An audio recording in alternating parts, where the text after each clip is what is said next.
Hi, this is Gail with Gail's Southern Living. Welcome to my kitchen. Today I'm participating in a collaboration being hosted by Blackberry Rock Homestead and Luann's Kitchen called #Vintage Recipes Challenge 2025, and you would post your vintage recipe on the last day of the month. So I'm kind of getting this ready a couple of weeks early so that it will be scheduled and ready to go. So this is an open collaboration, and you just use the hashtag and tag her channels in the video. So today I'm going to be making a vintage oatmeal cake recipe. Now I converted it just a little bit because I'm trying to do some healthy eating, but just by the sweetener that I'm using. Everything else is the same as the recipe. So I'm going to start with the wet ingredients first. 2 eggs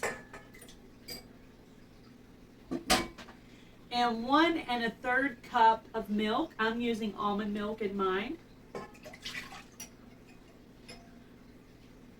I'm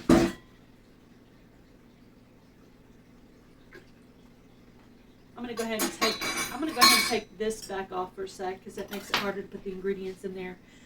Okay, let's see. Do I have any more wet ingredients? The vanilla. So it's 1 1/2 teaspoons of vanilla, and this is a 1/2 teaspoon, so I'm going to do this 3 times. 1, 2, 3. Okay, there's that. And I'm going to go ahead and mix this wet ingredients first, and then I'll start adding the dry ingredients.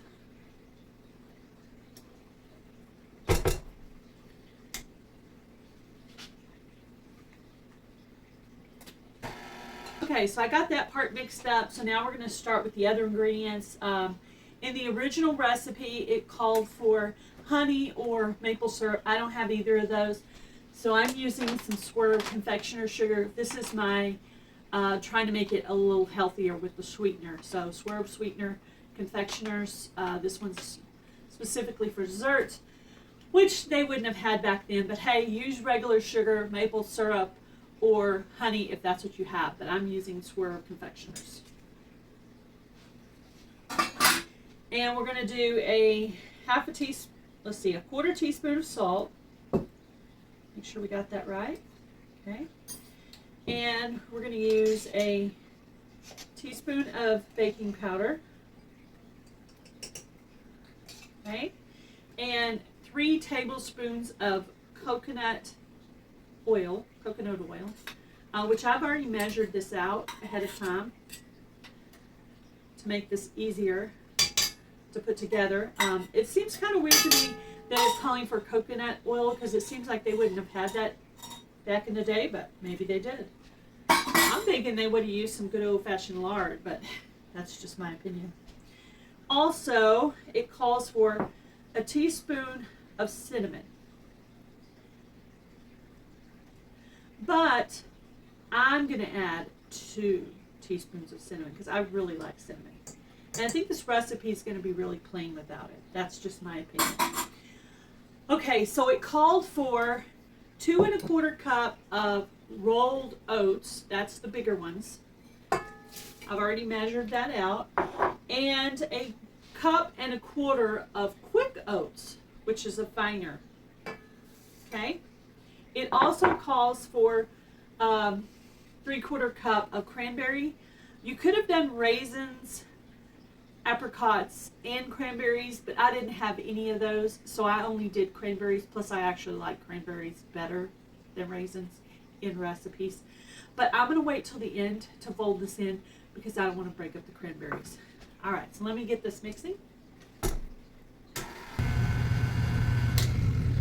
Okay, I did stop to get the oats off the side there, and I used my little spatula. You're going to grease a 8x8 glass container, and I'm just going to remove some of the oats from the mixer.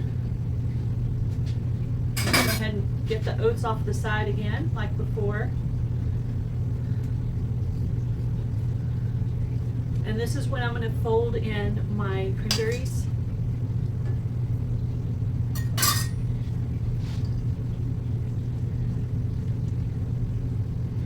it's going to be really good, and it's, you know, pretty healthy, I think.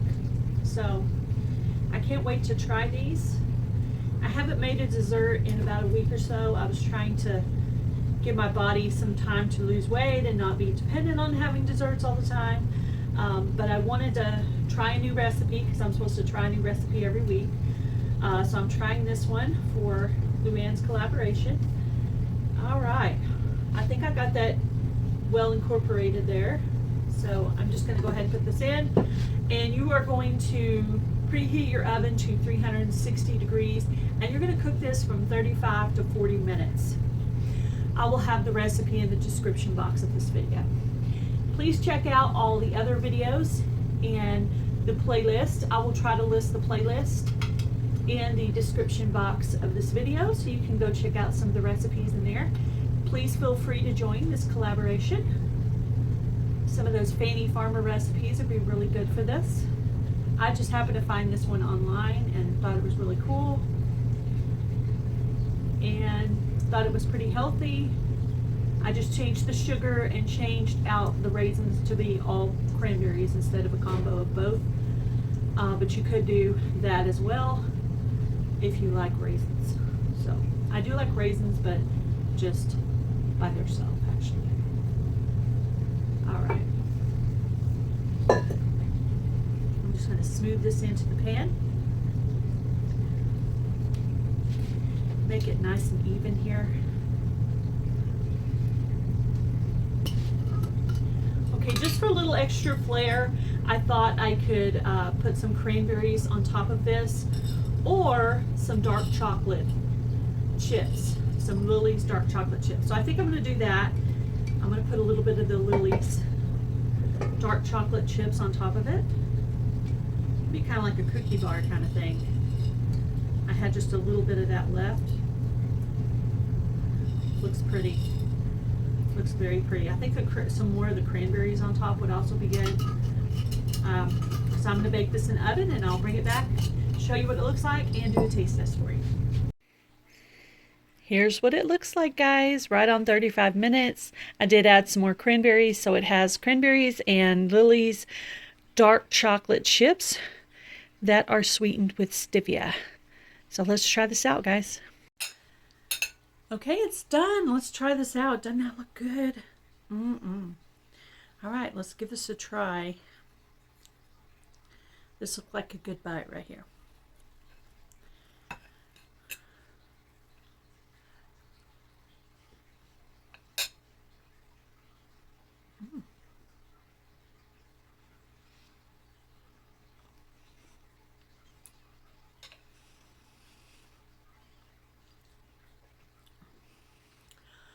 Very good. Lily's dark chocolate chips was a great addition. I think nuts would be good in this also, and some unsweetened coconut. But oh my gosh, it's delicious. Just like a cookie bar. It's so good. I have to eat more.